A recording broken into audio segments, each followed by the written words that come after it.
This program brought to you by Granite State College, where a college degree is within your reach.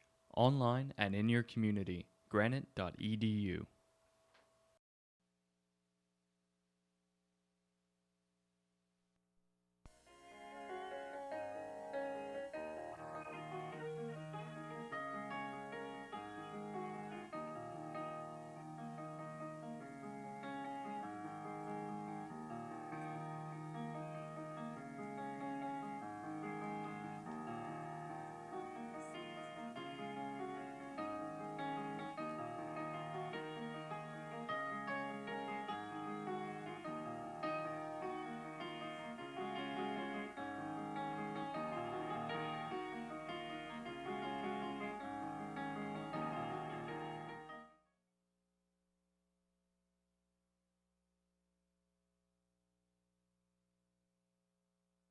Hello, thank you for tuning in to the Nonprofit Connection. I'm Doris Ballard, your host for today's program. Today's nonprofit that's going to be featured is HEAR in New Hampshire. That's HEAR. And we're going to learn all about this wonderful organization that really helps children who are deaf or hard of hearing. And we have very special guests here today in the show. And well, let's start with Linda French, the Executive Director of HEAR in New Hampshire. Thank you for being on the program, Linda. Thank you for inviting us. And Celia Chase, and with us here is Kelsey Chase. Hi, Kelsey. Hi. Now, Kelsey and Celia are both, you've both been served by HEAR in New Hampshire. We're going to talk to both of you in a little bit. But let's start with Linda first, okay? All right. So, Linda, tell us a little bit about HEAR in New Hampshire and its mission. HEAR in New Hampshire was started in 1999 by a group of parents and professionals who were looking for an educational option for their children who were deaf or hard of hearing. HEAR in New Hampshire is focused on teaching children who are deaf or hard of hearing to listen and talk. So that's our primary focus, and to have those students become successful as quickly as possible and move back into the mainstream in their local communities. Now, prior to HEAR in New Hampshire being starting as a nonprofit in 1999, that wasn't so long ago, what alternatives did parents have? Well, generally, children could either go to their local school district program with a lot of supports, or there were programs that were primarily teaching through sign language. And in the case of many of our students who had hearing aids or cochlear implants, their parents wanted them to learn to use their amplification systems to the best of their abilities to learn to listen and talk. So there really wasn't a wide variety of options at that point. Now, where is it located? Where is HEAR located? We're located in Riverside Park in Hooksett, New Hampshire. Which is not far from the little strip mall.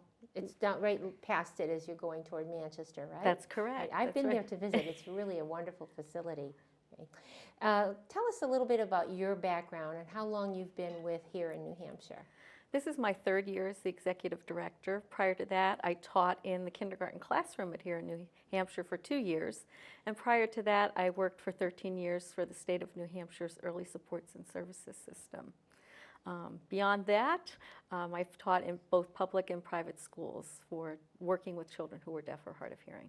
What do you feel best prepared you to become the executive director of HEAR? I think it's my years of experience of working around the state of New Hampshire as an early supports and services person. I traveled the entire state and got to know a lot of people in the state, learned about the system, how things work in New Hampshire, and I think that really best prepared me, along with my education in working with students who are deaf or hard of hearing. Now, how many students are involved now HEAR in New Hampshire? Currently, in-house in our building, we have 8 children. We're not a large program. We do have 10 families that participate in our parent, infant, and toddler play group, which meets once a week. That's for children from birth to age 3. In our building, the children are ages 3 to 7. And then we serve about 24 or 27, I'm not sure, students in the in their community schools in the mainstream. Now, children who are deaf, who can't hear anything at all, or now what type of services do you provide to them? Well, generally, if the children are deaf, many of them have received cochlear implants, which is the technology that's available to them now. It wasn't available even 10 years ago That's at the level it amazing. is now. And so children then who receive cochlear implants, a cochlear implant doesn't automatically allow a child to hear. You have to help the child understand the sound that they're hearing. And so that's really our role, is to help students make sense of what they're hearing with their cochlear implants, and then to help them learn English and learn to read and write and all the skills they need to go back to their community schools. So a lot of wonderful developments in the past decade. Absolutely. Celia, tell us how you happened to become involved. Well, how did you find out about HEAR in New Hampshire? Well, when we started understanding that Kelsey had hearing loss, we just were getting involved in various educational programs around New Hampshire, and we went to a group that was up in the Hanover area that was called Deaf, and Mike Moon, who was the former executive director of HEAR in New Hampshire, was presenting there, and that was sort of our initial contact with the program. Kelsey was not even a year and a half at that point, so she was still getting early sports and services at home and wasn't eligible to attend the program. But we just stayed in contact with them. Linda actually at that time was also in the early sports and services program. It's called MICE, and so we also got to know Linda and we just kept that connection. We knew that we wanted Kelsey to be oral. We did sign language with her and did something called total communication, which is signing and speaking at the same time. And she started out with hearing aids and eventually got a cochlear implant, and now has 2 cochlear implants. So it sort of evolved over time, and as we got to know the community, and we just stayed in touch with HEAR in New Hampshire. So when Kelsey was age 3, she joined the program and started in preschool. So there's a preschool and kindergarten, right, at HEAR in New Hampshire? Preschool, pre-kindergarten, and kindergarten. Okay, so how many hours a week do they go to the facility? The children, it's either 4 to 4.5 hours, depending on the age of the student, 5 days a week. Well, let's talk to our little celebrity here, our star of the day, Kelsey Chase. How are you? Good. Good. Now, you were telling me before we started the program that you have a big brother. What's his name? Con. Right. And I understand that he really is a good big brother. Is that right? Great. Now, how do you like your school? Now you go to school at Kimball, right? You're in the 1st grade. Yes. But before you went to Kimball, you went to HEAR in New Hampshire. Tell us all about that. What did you do there on a day at school? Did you do anything special? Well, you said you like art, right? So what type of art? Do you like to paint? paint, draw, and do crafts. Wow, you do like art, don't you? Right. So what do you like best in school next to art? Is there anything else? You like to read? You like to read? What type of reading do you do? Do you like books? Which ones? The Barrington Bears. Do you have any best friends at school? Yes. At Kimball or here in New Hampshire? Both. Let's do both. All right. There's a lot of them. You have a lot of friends, right? I can tell that. Well, let's go back and talk to your mother for a bit. Now, Kelsey is now totally immersed into Kimball School. And how was the adjustment for her? She's done really well. I would say it happened quite naturally. She was at HEAR in New Hampshire for 3 years. Her last year was a transition year where she attended HEAR in New Hampshire in the morning and Kimball in the afternoon. And it's just an incredible program because HEAR in New Hampshire has somebody that comes to the school once a week and observes and then coaches the teacher, her speech pathologist, the whole team that works with Kelsey.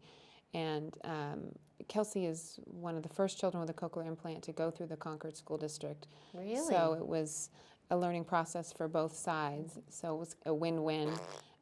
That's great. And I would say that by the end of that year, she was really just fully part of the program. Her academics are on par. or even above in some cases, and she's just integrated really nicely. Now, there's a support program for families. Yes, I don't there know is. if it's true to call it support program, but there is a family program. Who feels like they want to talk about that? The family program, the way that it's served a lot of times is people that are attending the school tend to head it up, and they do some social activities and some educational activities, and they incorporate the parents and the families that attend the school and then the alumni. So it's just a nice opportunity for people to get to know one another. The deaf and hard of hearing community tends to be pretty small, so it's just an opportunity, for instance, for Kelsey to know there's other kids that are like her and maintain those friendships, and also for parents just to be able to bounce ideas off one another and going through the school district, or as your kids get older, how you work through things. So, and I would say an equal part of that community has been Linda French and her wonderful team, and just having them be sounding boards for Let's talk anything that about comes the up. team. How many staff members are involved? We have on staff total 12 staff members, which includes our school secretary, our director of development, myself, and then we have 3 teachers of the deaf who are itinerant teachers. They go out to public schools and provide support to students who are mainstream, like Kelsey. And then we have 6 staff who are in-house. How many children are mainstreamed? Do you know? Oh, that's a good question. I'm not sure I know the number off the top of my head that came through our But program. Kelsey is Kelsey the is first one. one of our. Pretty special, huh? Yeah. Now, I heard you mention something about signing. Now, I understand your program at HEAR in New Hampshire. When I knew about it years ago, signing was not something that you taught, correct? That's correct. All right, and why is that? Well, we're focusing primarily on stimulating the auditory system so that children can learn spoken language. And the reason we feel that is important is then the children can go out, as Kelsey does, be in public school, be on her own, and be able to function without needing an interpreter or anyone else there to intervene on her behalf in terms of communication. She's able to do that all on her own. Do you know how to sign, though? I heard, Celia, that you did say that you did do some signing early on, right? When Kelsey was very young, when she was really just a toddler, we did sign with her. And then also before she had her cochlear implant, and hearing aids really weren't providing her with much auditory input, we largely focused on sign language. And then after she got her cochlear implant and started to ramp up on that, it's really a process. You don't get the implant and just hear immediately. You have to teach your brain what sound means and how to hear. And then really that's the whole first year. And then after about a year, you might start to see more expressive language and the child talking more. So it was sort of a natural transition. We didn't ever say to Kelsey, you can't sign. She just chose to speak rather than sign. I would imagine one day she might choose to be able to do both, you know, almost it's just another language. But it's actually faster to talk than to sign, Sure. and so it just was very natural for her.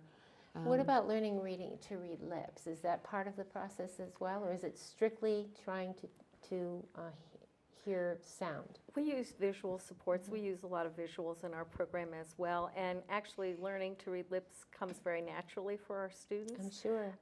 It's something that we all actually do. We don't realize that we know how to do it. Kelsey, when I but, talk to you, do you read my lips? Can you read my lips? Sometimes I do, Yeah. and sometimes I don't. But you know when I how. have my processors off, my cochlear implants off, you are talking to me, I just read your lips. Uh-huh. She can't wear her equipment when she bathes. Okay, I Or was when going to she ask sleeps. about that. So- Tell us a little bit about the implants. How are they? Is it surgery? I mean, or is it just? It is surgery. Do you want to feel that? Or do you Sure. want me So they have internal and external components, and she has had 2 surgeries, and she can actually. I don't know if you want Is to it okay if take we off one of look? your processors. Maybe take off Don't worry. your left one. That's her I like newer it. one. I like my left one better. So You're this kind of like a bionic girl. You're pretty special, huh? Oh my gosh. So this is Yeah. the external piece. It's almost like a see. mini computer. And she has equipment implanted in her ear. I don't know if you want to explain the technicalities of it a little bit better than I But do. she doesn't sleep with them. No, No. and she has a magnet up here implanted in her head, and the Really? coil attaches to her magnet, and so the sound comes in through a microphone and transmits through the wire and through the magnet into Here's the equipment. magnet. Mm-hmm. Yes. Can you feel it? Yeah. But you know where it is. You can feel it. I can feel the bump. That's why the bump of it. So how old was Kelsey when she had the implant? So she had her right implant on her 2nd birthday, Mhm. and she had Just her a left, tiny little baby, huh? You're a little toddler. and she had her 2nd implant last May on her almost on her 6th birthday. So 2 days after your 6th birthday. So that one's relatively new, and they're actually implanting children at 1, and in some cases even younger. That's amazing. What's When available is it today. time to talk to me?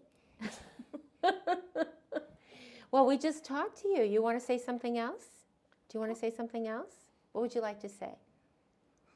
Well, I like some people to ask me questions. You want people to ask you questions? Okay, what would you like to ask me to ask you? Do you want to tell them about your processor? Okay, tell us about your processor. How does it work? Like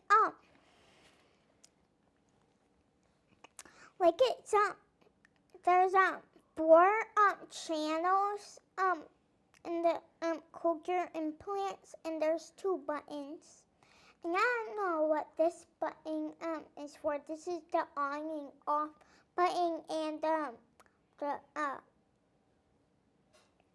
the processors to change channels. Oh, okay. It's kind of like software programs. Sure. So she has Mom, she has it's 4 not funny. Now I want to show people to, how to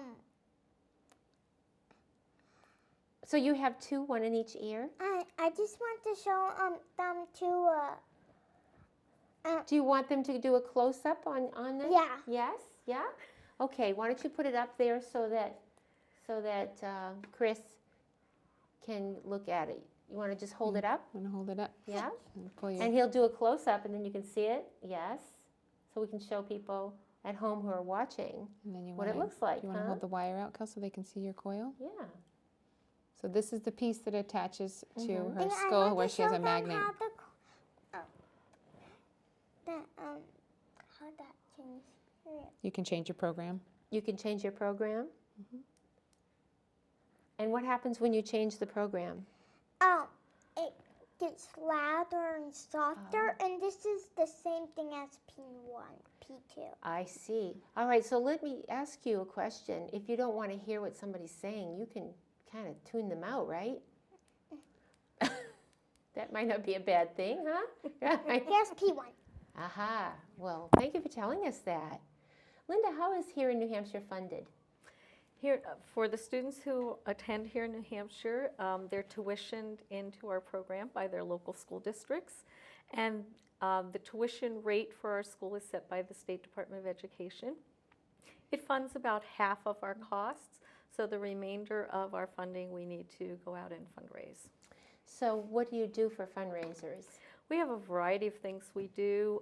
We have newsletters that we send out, annual appeals. We're planning now for an online auction that will take place in June. Let's talk about that. Okay. How does that work? When is it going to be happening?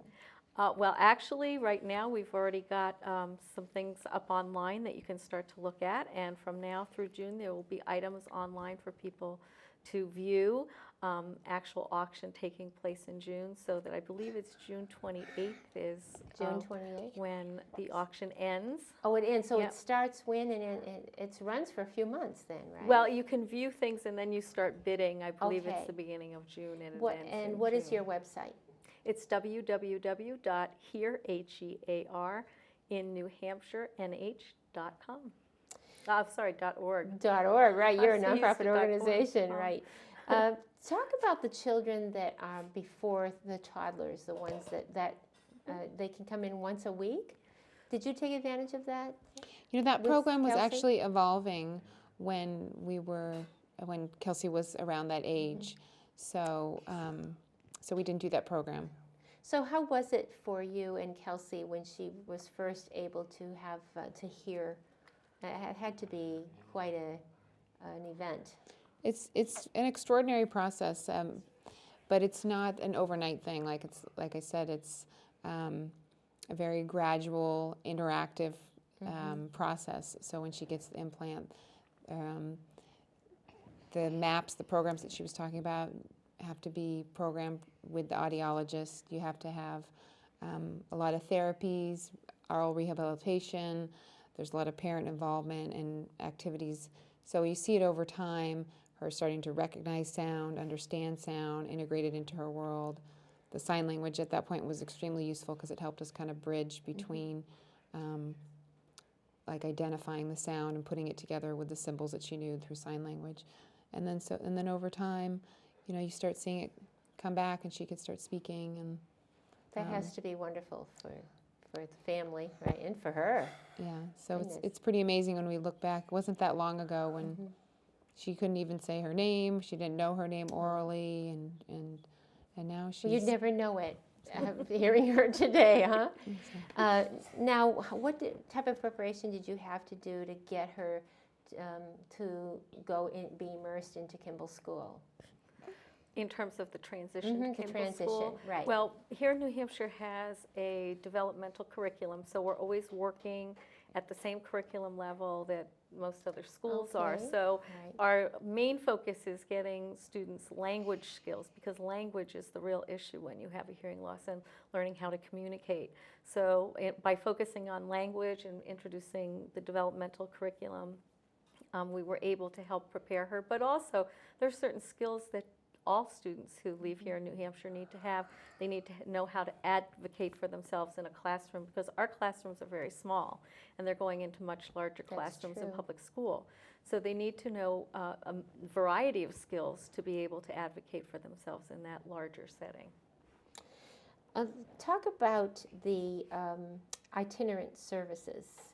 Now, you say that you have someone that goes out in once a week? Yes, we do. Well, we actually have itinerant services that school districts can contract for. Can I do that? And those services actually are for students who are out in the mainstream who may need some additional support. And school districts can contract for a consultation, which may be monthly, or they can contract for direct services to a student for as much as 6 hours a week. I think I have a question for Kelsey here. Kelsey. She has a question for you. So, what do you want to be when you grow up? A teacher. You want to be a teacher? What kind of teacher? A Kimball School teacher. Yes. And who are some of your favorite teachers now? Here's the teachers I already done. Mrs. Olive and Mrs. LaRochelle. Mrs. Olive and Mrs. La Rochelle. Okay. Mrs. LaRochelle is my teacher right now. So when you leave school and you go home, what do you do besides homework? Do you have any hobbies? What do you do to play? Well, Do you ski? Do you do anything like that? What kind of sports? Most of the time, and sometimes we have to go somewhere. Do you do dance and gymnastics? Oh, you dance and do gymnastics too, that's right. Gymnastics on Mondays and dance on Sundays. And you're Now- learning to ski too. Wow, you're a busy young girl, huh? Now, when she does all these activities, are they able to keep their implants in? They won't. The only issues are water, basically. So swimming, obviously, she would have to take it off. But everything else she's doing, she's able to wear her cochlear Well, if implants. you're going to swim with them, then you have to keep your head out of the water. I see. Okay. Let's talk. We only have a few minutes left. Let's talk about how people can help if they want. They can, again, let's talk about the auction. Well, the website is www.hearinh.org, and it's HEAR. Right. And so what types of items are you going to have in the auction? Oh, we're we've just gotten a few items, but we're hoping to have a lot of different items, so people could help by donating items if they'd like. We have, right now, we have some beautiful quilts that were handmade and donated to the auction. We also have a home in Florida that's been donated a weekend away in Oh, I was Florida. going to say a home in Florida. Florida. All Not right, the that was a home, good but- deal. but Put a on weekend that. in a home in Florida. Oh, that's nice. So That's we great. have a broad Wonderful. range of Right. things being donated, and certainly that's one way people could help if they would like to donate something to the auction. They could bid and bid often. Now, is it on your site, the auction, or Yes, is it a yes, separate, you so they can- can get to the auction from that? Yes. And so they can start bidding when? When is everything going to be up and I running? believe everything should be up and running by the beginning of June, June 1st. So, and then, okay. But people can be looking at things, but then they can start bidding. All right, so as things are being donated, you can look You at can look at them online. Is there anything that you and your mom want to say before we wrap up the show today? Would you like to talk to the people watching the TV show today? And talk? Okay, what would you like to say? Well, We feel very fortunate for here in New Hampshire because it is a one-of-a-kind program, and if we hadn't had access to a program like that, Kelsey might not be where she is today. So, and we have some stuff that's from Cochlear and Cochlear. Cochlear is the company that makes her equipment. Okay, all right, so that's it. Do you know how to spell that? My Mom knows how to spell it, right, right. Well, you're only- Cochlear. Okay. Any final words of wisdom or anything you'd like to share with our viewers before we leave? I would love to invite people to call and come and visit here in New Hampshire. We'd love to have you come, see where we So are. people can visit? Absolutely. It's we always amazing what you welcome- do. I did visit, so what you do with the children. Thank you. It's really wonderful. So I would invite people to come. What's the most gratifying thing for you both, being part of here in New Hampshire? What is the Well, for me, it's meeting all the wonderful families and the children and seeing the children progress and move on from here in New Hampshire, because then we know we've done what we've set out to do. Celia, I think I know what yours is seeing your beautiful daughter. Yeah, seeing the flourish. transition that Kelsey's gone through and how well she's doing, the success, and also just in terms of here in New Hampshire, just the support that we received from the whole team and that we continue to receive. So, Well, thank you, Linda French of Here in New Hampshire. Give the website one more time.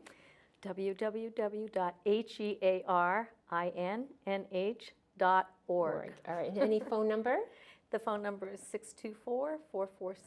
And I think we're going to be putting that at the end. And Celia Chase and Kelsey Chase, thank you for being on the Nonprofit Connection today. thank you. You've just been wonderful, and you are a very smart and talented and beautiful young girl, and thank you for being here. Thank you. You're welcome. All right, and thank you for tuning in. Have a great day, everyone.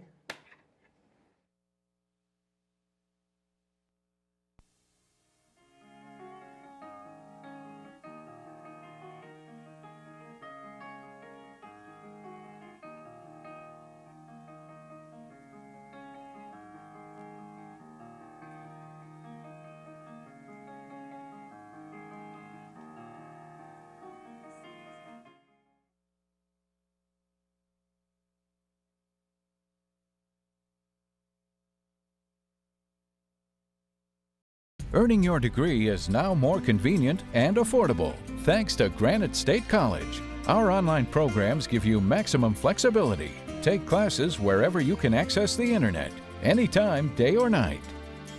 Being able to do online classes has really been a tremendous asset for me to be able to finish my degree.